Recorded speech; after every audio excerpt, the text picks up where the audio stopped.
Cheers, me. Cheers.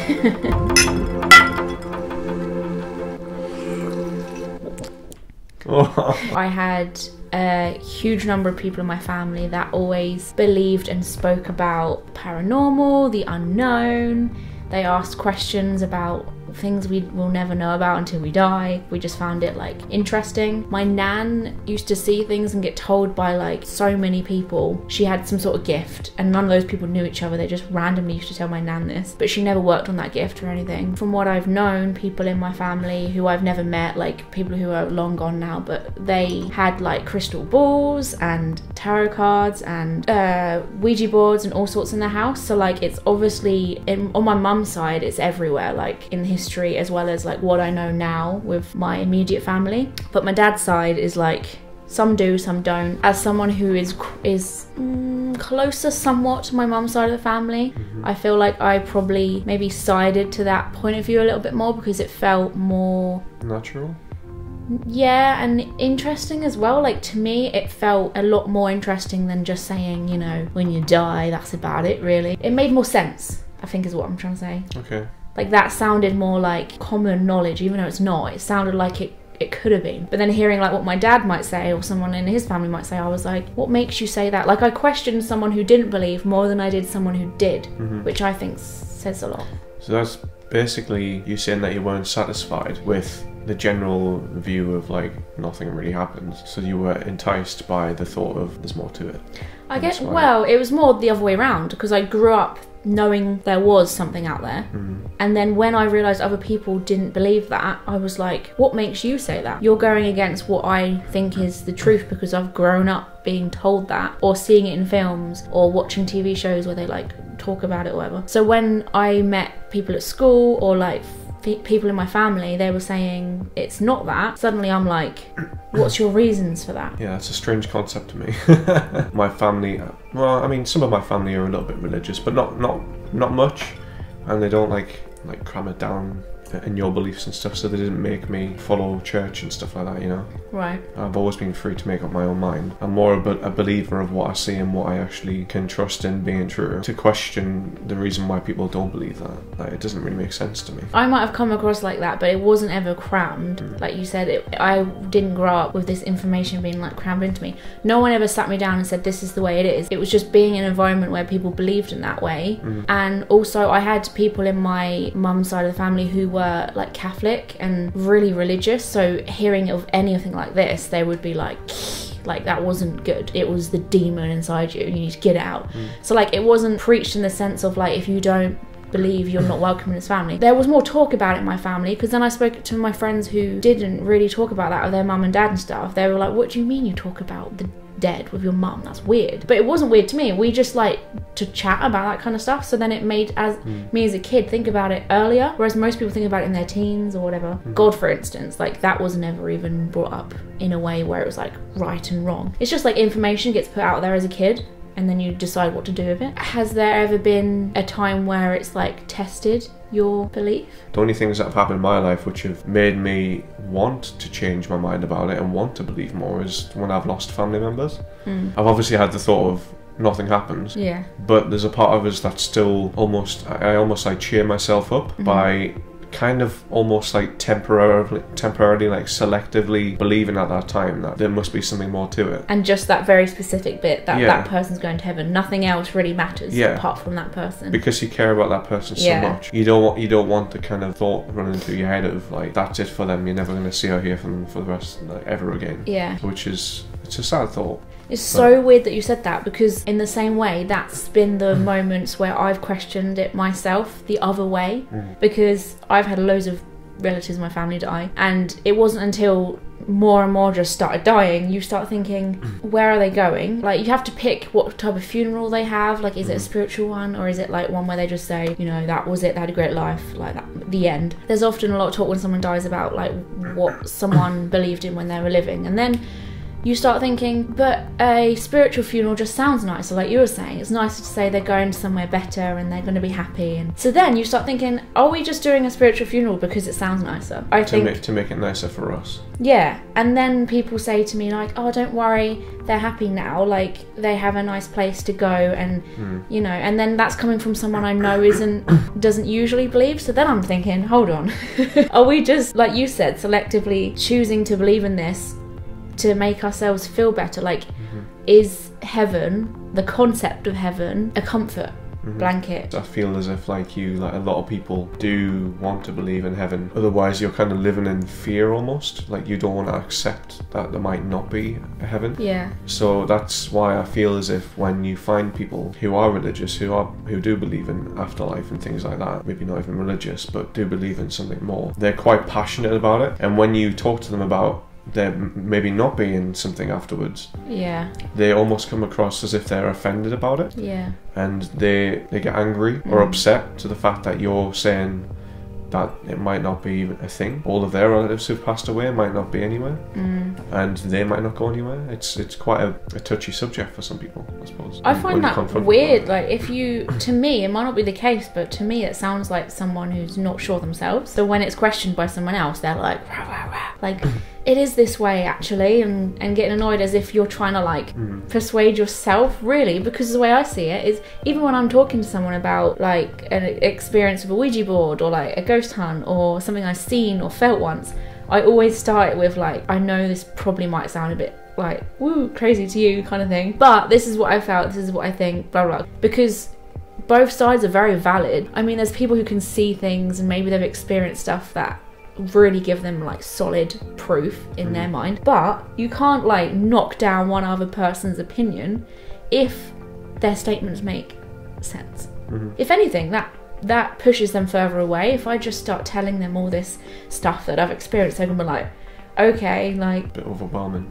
Yeah. People love to have something to believe in anyway, and they love to have hope, and it keeps a lot of people going. It kind of numbs like wounds and stuff, if you know what I mean. So what about the stuff around that?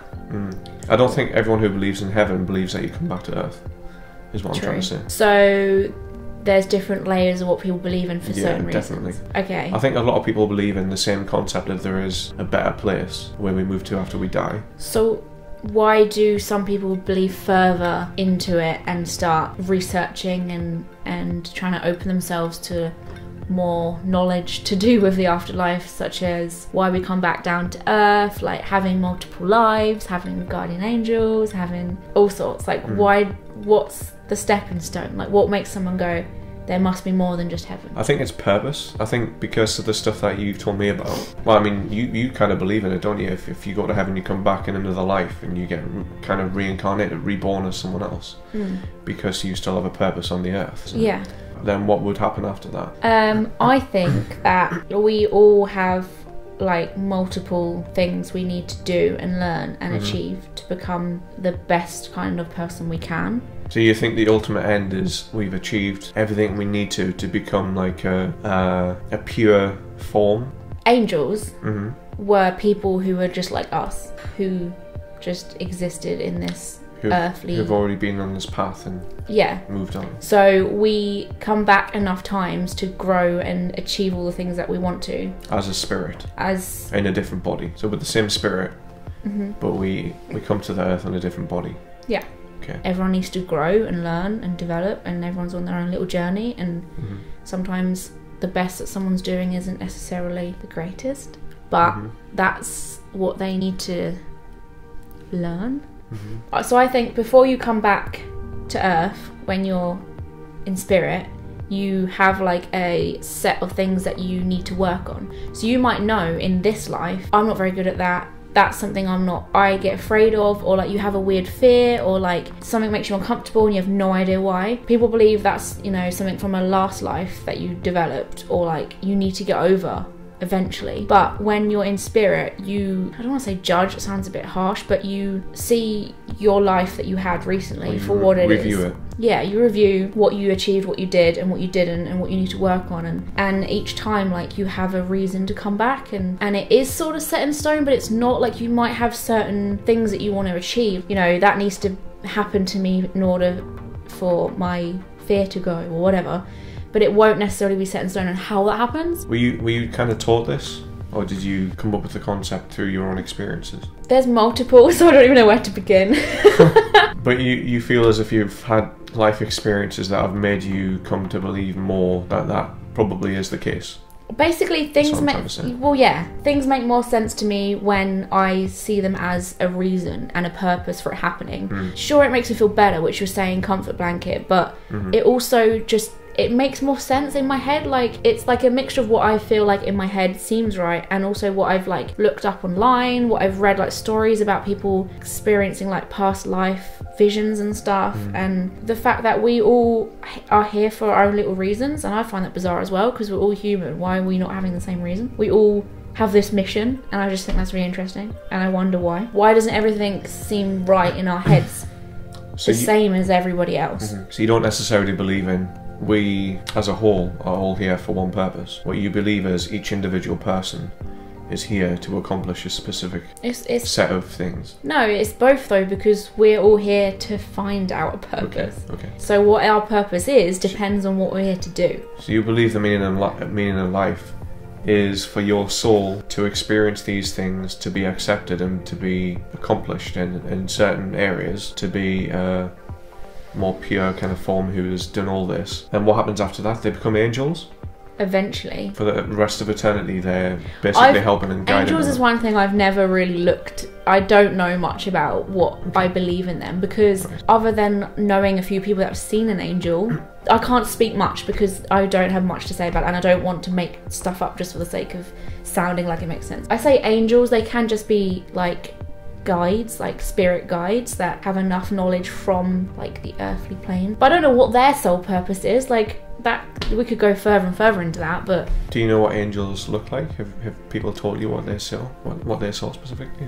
Yeah, well, I've heard they're huge. Like most people think they're female, but they're actually like, most look massive, like wide, masculine, and really tall, like bigger than a door frame. Large people, like giants. Do they have wings?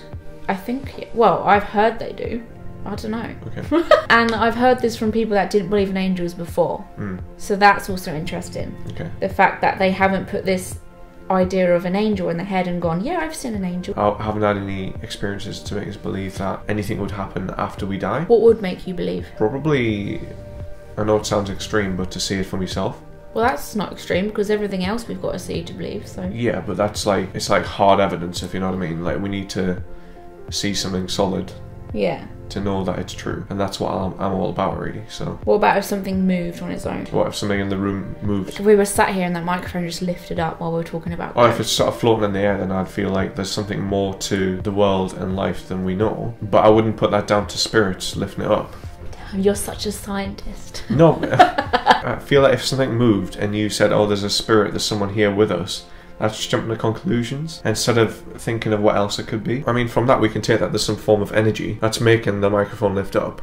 Yeah. But that's about as much as we can kind of gather from it, really. How do we know that's a spirit? How do we know that's a ghost? So you'd have to see someone walk through that door and lift it up themselves. And if I saw a figure doing it, like grabbing it and picking it up, then yeah, I probably believe that there's at least some form of spirit. But then you could just say that your brain's doing some sort of chemical imbalance thing where it's like tricking your mind into thinking someone's walked into the room. Well, not if you saw it as well and the camera caught it.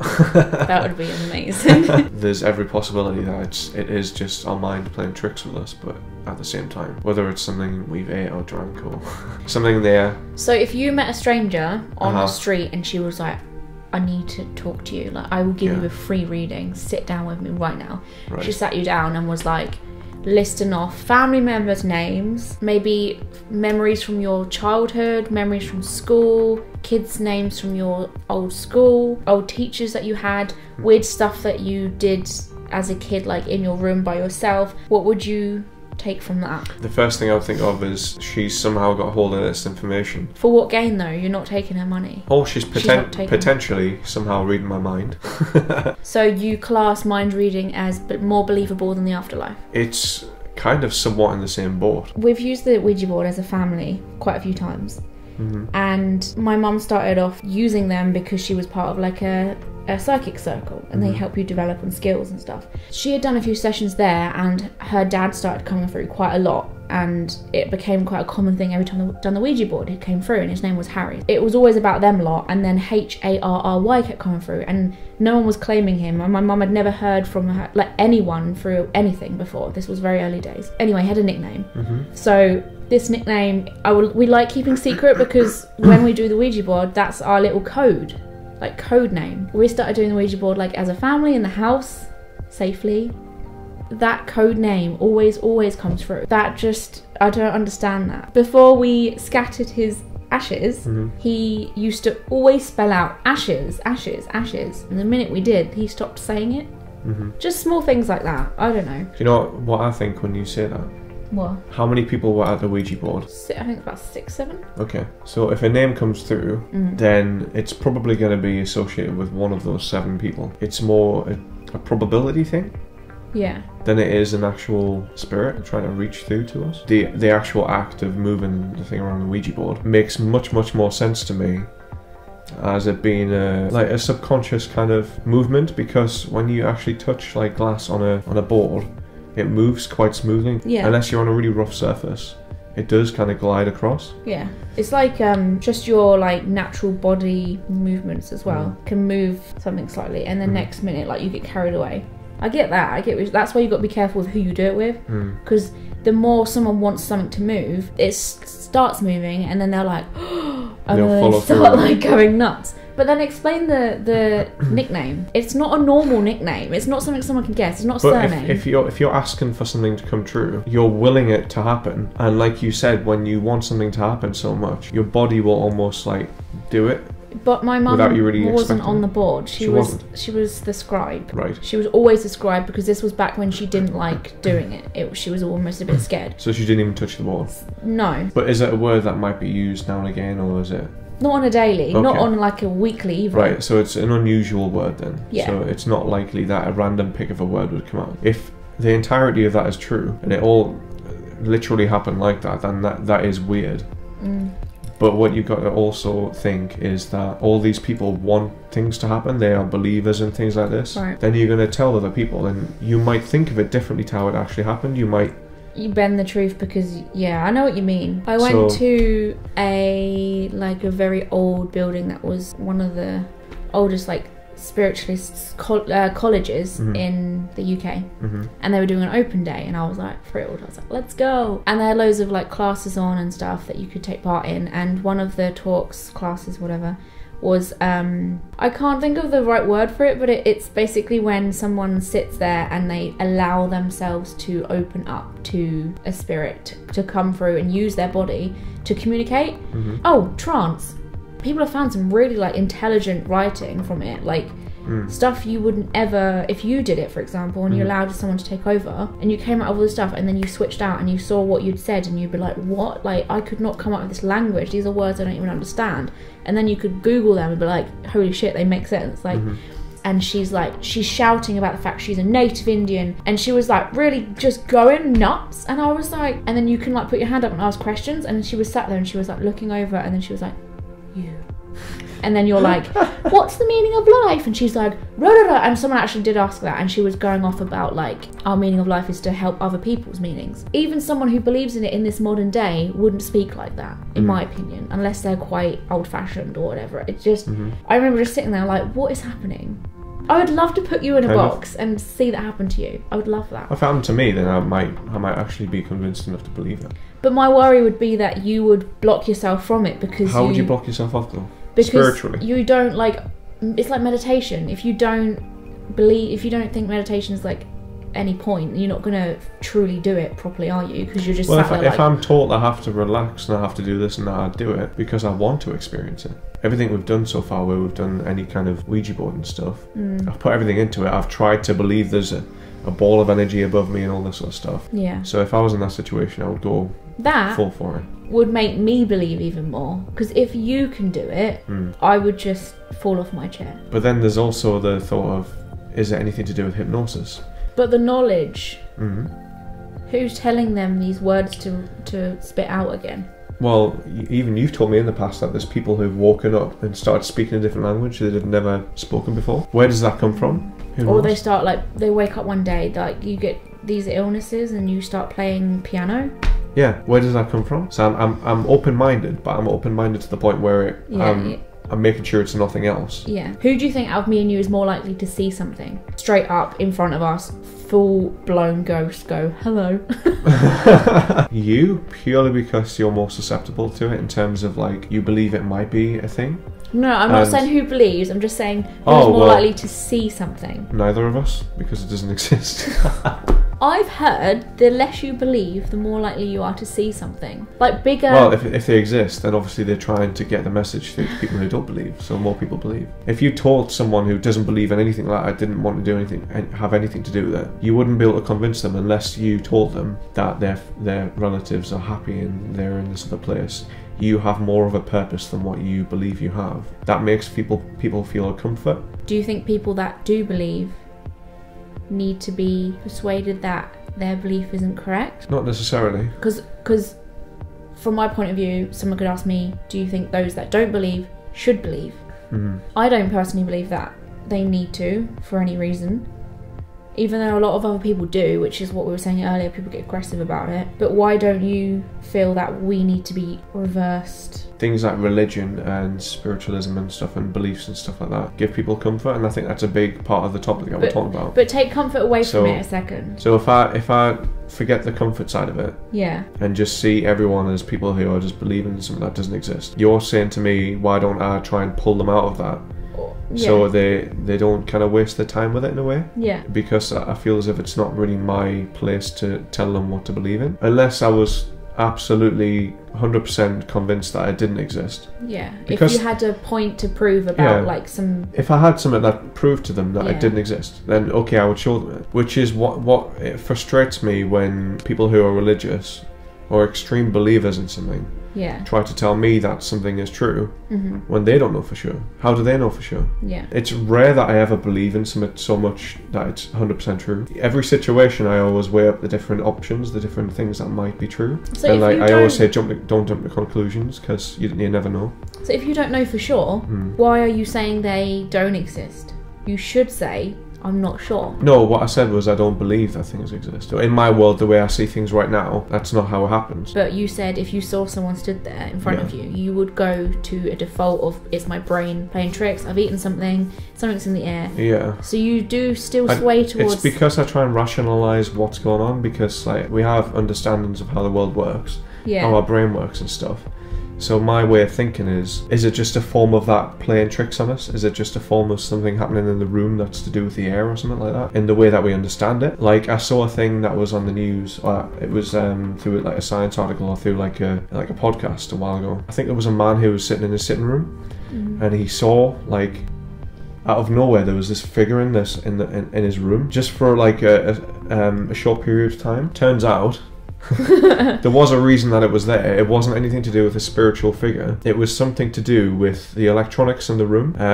There was like a static effect. I think it was a stormy night, and there was some sort of interruption in how the electronics worked, and it created this kind of fog of like electric haze in the room that looked like a figurehead almost. I don't know how specific it was in terms of like the actual. Well, all it takes is for a shape to be like a rectangle kind of thing. Yeah. And suddenly, I hear the brain takes an image. It looks for faces in anything. Yeah, and stuff it identifies like faces in anything. Like apparently, when we look at anything, we instantly scan for a face and a figure. So that makes sense. So yeah, it turned out that this guy had saw like some sort of electronical like anomaly. Yeah. From that, if we didn't have the ability to understand what actually happened, that could have converted him into being a believer. Yeah. So he could have went on for the rest of his life. But then how do they know for sure that's what happened? Because they investigated and I think they repeated it. They made it happen again, I think. Well, then that makes sense. If they can recreate something, then sure. Like people always try and make other people come to their like light and enlighten someone and all this. But I've never felt that's necessary. If someone's just fine the way they are, like if they're going about their daily life, like chill, then cool. Like what's the point of me like tapping them on the shoulder and like intervening? So unless, you know, they were going through something difficult, they're going through a hard time, related to someone dying or not, like in just general, like if they were just struggling with life, I might bring up the fact, I'm like, hold on a second, like we're so lucky we got put on earth, and I'll get a bit deep maybe and say like, we're here to like enjoy ourselves, that's the meaning of this all, and rah rah rah. That's why I think we work quite well together, because I like the fact that you can make me question stuff, like the way you say, you know, it could be something with 8. I know that was a kind of half joke, but it's true. Like I need to think about the fact that there are other things. I don't just jump to conclusions. I don't have an issue with like religion and like spiritualism beliefs and stuff if the entire concept of it is all around like positivity with what you believe in. There's not really a negative side to it. You believe that we're all here to help each other and to be good and to guide each other along the way and stuff like that, and you always believe that a positive outlook is the best way to be. I feel like if you're inspired by what you believe in, that's a good thing. Because it changes your personality for the better in a way. Do you find it weird that I don't believe anything like that, but I'm still a happy person?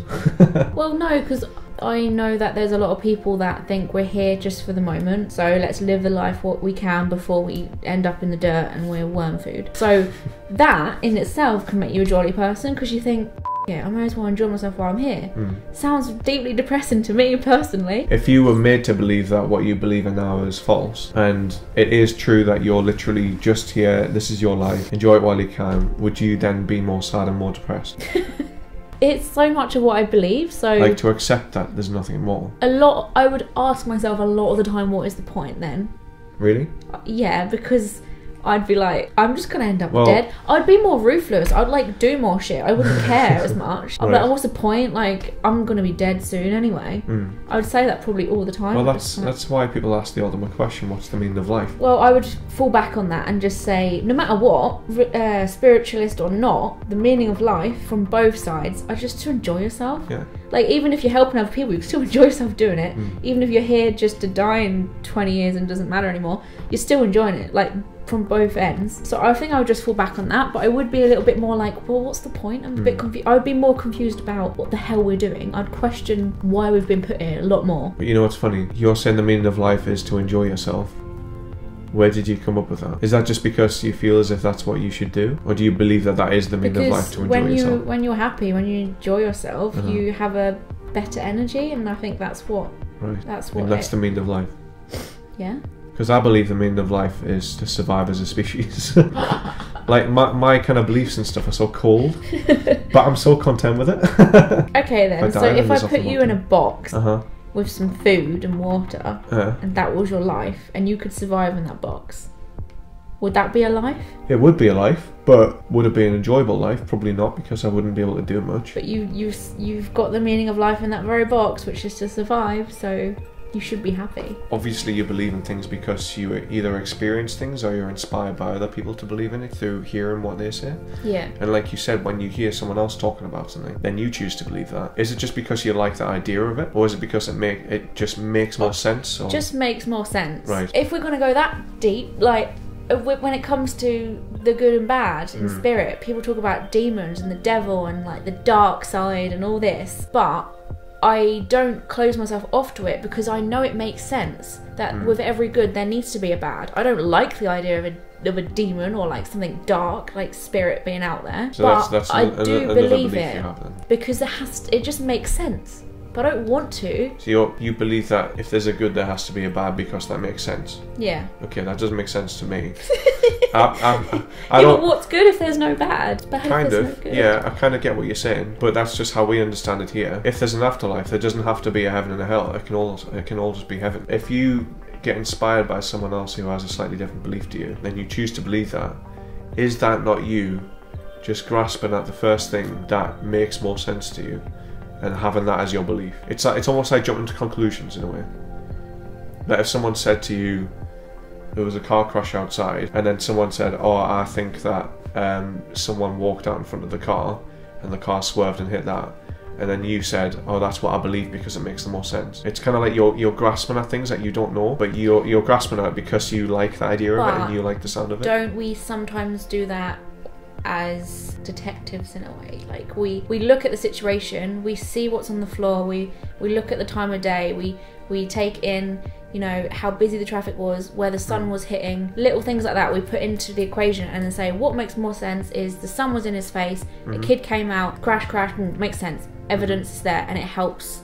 So in a way it's a little bit like that, because you take the evidence of what I've grown up knowing and seen and felt or researched or read, heard from other people, and then you put that together and then you hear some Bob come along and say, oh, I think this is this, and I'm like, taking that to what I've learned fits really well. It's the same as that, I suppose. Well, it's just theories, isn't it? So all you're doing is theorising, saying that this could potentially be how it happens. This is just the way things are. We're going to die at some point. Let's just enjoy the moment. So I'm very much one of those kind of in the moment. I'm happy right now, that's all that matters. Whereas I'm here, I was... Waiting for your next life? No, that's where you go wrong. I was blessed enough to be put onto this earth to do what I gotta do, and I'm gonna do it well, and I'm gonna treat other people well, because they are all going through their own shit, because they need to and they have to, and that's what life is about. And understanding that it doesn't matter what you are or what you believe in, or if you like your Marmite on toast or not. We are all humans and we love each other. It's true. And I think when it moves away from that is when it gets difficult. Like when we have the same moral basic foundation, but when it comes to other stuff where there's beliefs where that isn't, you know, the basic moral foundation, that's when it gets difficult. That's when we can't sit here and have a normal conversation. That's when it turns into arguments. That's war at the end of the day. So I just think there's nothing wrong with having opposing opinions, it's just how you act on them. Do you feel like we'd all be better off in the world with or without beliefs? I've always said I think a world without religion would be world war. Really? I think beliefs keep us together. Peaceful. Because we are driven by what we believe in. There might be an odd few who just have it in them naturally, but I think the majority of people do stuff because they think it's going to please God, or they think it's going to make them a better person in the next life. Is that not really sad though? Yeah, it's really sad. Because that sounds really depressing to me. Like the fact I don't like that. I don't think I would be personally, but I think the majority of people would, if I'm going to be honest. It makes me really sad to think that there's so many people in this world that are only nice to you and helpful to you because they feel as if they're going to benefit from it another life. Exactly. And I like people with good natures. I really appreciate people being nice to other people. Yeah. But that's just because I know that I get a good feeling when I feel nice. They get a good feeling when they feel nice, and we all benefit from that. Yeah. I don't think there's anything more to it than that. No. So if the world is full of people who are putting on this kind of fake character of like doing things because they believe there's going to be something there better for them at the end of it for being nice. I don't think the entire world would be like that. I know. But I think there'd be like a big, small chunk of people that think, holy shit, I don't need to do anything for anyone anymore because it doesn't matter. As much as a lot of people don't like religion, I think we need it because people need But then some people reason. believe that religion causes war, but that's another topic anyway. But I'm nice to people because I believe that's the best way to be, because that makes more sense to me, which is the same as what I've been saying this whole video. Like when people say we're here on earth to do this, to do that, and to be like that, it makes sense to me. We're here on earth to help each other and to be good people and to enjoy ourselves. We're all one big family at the end of the day, so why wouldn't we help each other? You know when you see like a colony of ants? Yeah. And yeah, they're kind of mindless and they're all kind of working as one machine in a way, but they all help each other. They don't kill each other. Yeah. They just have one goal, and that's to survive. And that's kind of what I think we should be like. But it's just not the way things are. And I think it's quite obvious. I don't believe in things that I don't see. And that's okay. And it's okay that you believe.